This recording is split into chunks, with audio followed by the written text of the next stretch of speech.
Hi, boys and girls. My name is Miss Jen, and I'm with the Pittsburgh Botanic Garden. And today we're going to be talking about butterflies. The weather outside is warming, and that means that insects are emerging once again.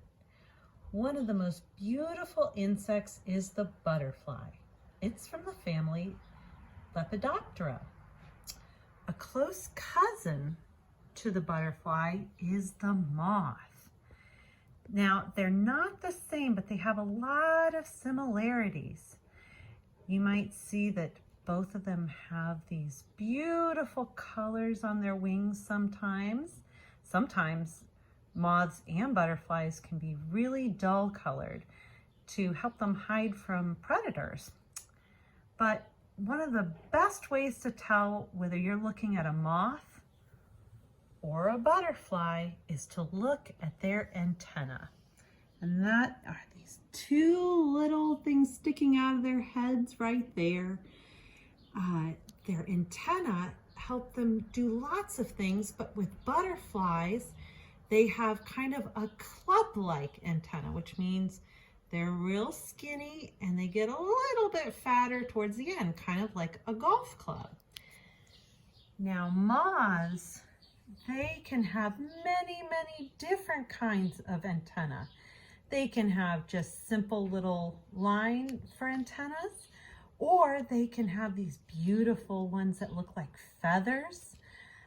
They can come in a lot of different shapes, but the butterfly always has the club-shaped antenna, and the moth does not. It has many different kinds.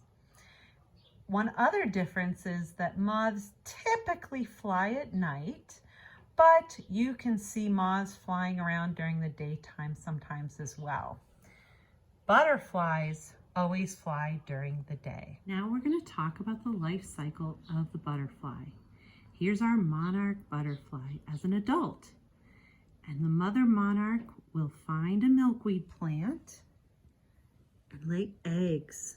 See here we have our teeny little eggs on the milkweed plant. And when those eggs hatch, out come their caterpillars. And they start off pretty tiny, but soon after eating all those leaves, they grow into a big fat caterpillar. And I like to call this one the Steeler caterpillar because it is black and yellow with white stripes.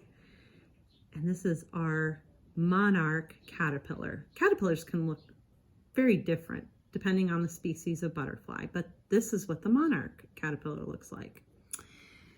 Then when it's ready, it makes itself a chrysalis, actually from its own exoskeleton, and inside it is transforming from a caterpillar into an adult monarch butterfly.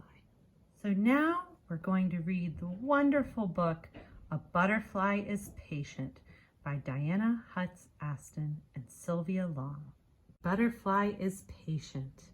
It begins as an egg beneath an umbrella of leaves, protected from rain, hidden from creatures that might harm it, until the caterpillar inside chews free from its egg casing, tiny, wingless, hungry to grow.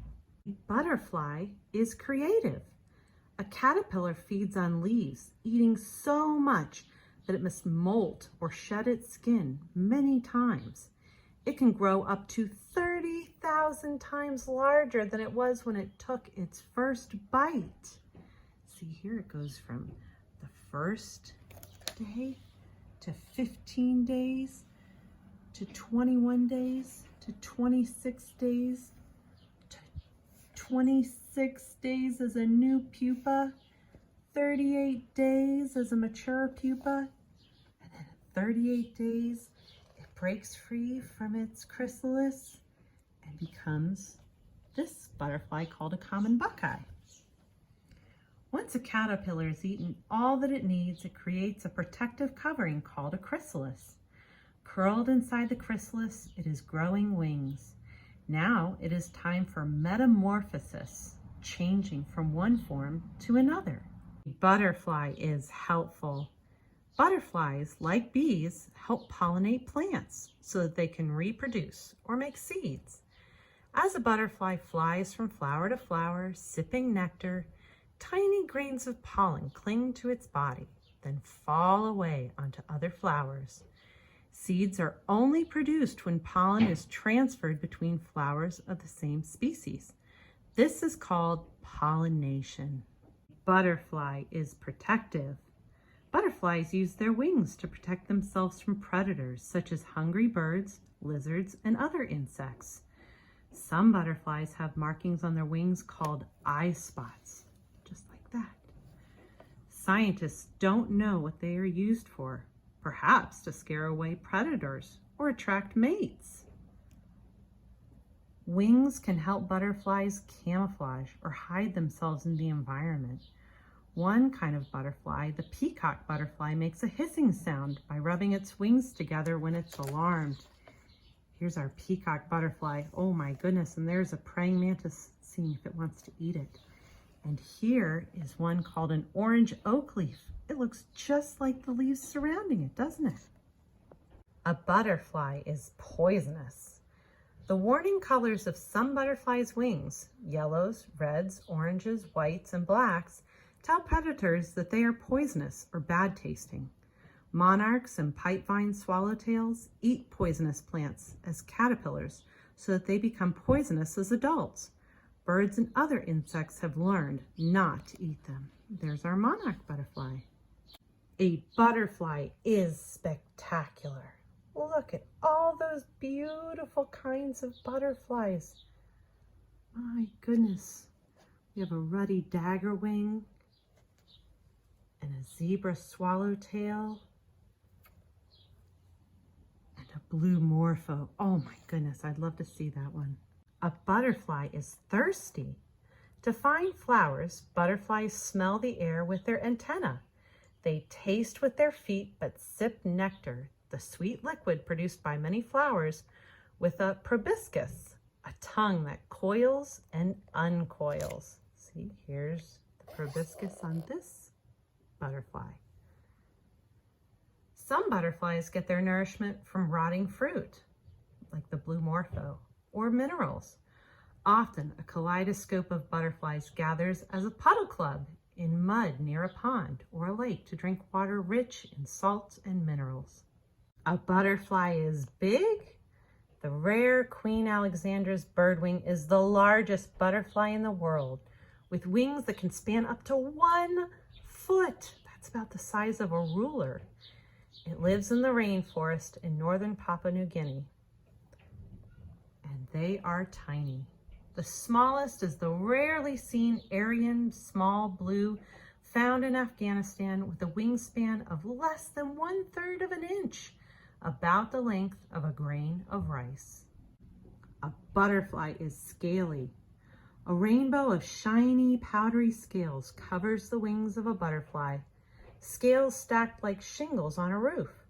Without scales, its wings would be as transparent as the wings of a bee or a dragonfly. The colors, patterns, and shapes of a butterfly's wings have a purpose. Some use their patterns of colors to attract mates. In places where the climate is cool, dark scales absorb the heat from the sun, warming the butterfly's flight muscles. Butterflies are cold-blooded and must have a body temperature of 86 degrees Fahrenheit or 36 degrees Celsius to fly. A butterfly is not a moth. Remember how we talked about this earlier? Butterflies and moths belong to the same family of insects, the Lepidoptera, which means scale wing. They are the only insects with scaly wings, but there are differences between them. Moths appeared on Earth between 100 and 190 million years ago. Butterflies 40 million years ago, during the Cretaceous period, when flowering plants and the nectars most butterflies need to survive evolved. Nearly every kind of butterfly flies during the day, while most moths fly at night. A moth spins a cocoon made of silk, while a butterfly wraps itself in a chrysalis or exoskeleton made from its skin. A butterfly is a traveler. Most butterflies, such as the red admiral or the common buckeye, migrate a short distance to find a warmer place. But some, like the monarch, travel far. Although monarchs weigh only as much as a few rose petals, they can fly almost 3,000 miles from Canada to their winter home in Mexico at a rate of 20 miles per hour. Glider pilots have reported seeing monarchs flying at an altitude of 11,000 feet, higher than some clouds. A butterfly is magical. Monarchs gather in huge numbers in the forests of central Mexico, waiting for spring. Then they fly north to the milkweed plants in North America, where they lay their eggs. Now it is time again for their metamorphosis. A butterfly is patient. The egg hatches, the caterpillar emerges, feasting on leaves before it wraps itself into its warm, protective chrysalis, patiently waiting to soar. Boys and girls, I had so much fun reading with you today and talking about butterflies. I hope that you spend your time this summer reading lots of great books and going outside and exploring the world of nature in your own backyard. So from all of us at the Pittsburgh Botanic Garden, have a wonderful summer with lots of reading, and we hope to see you outside really soon.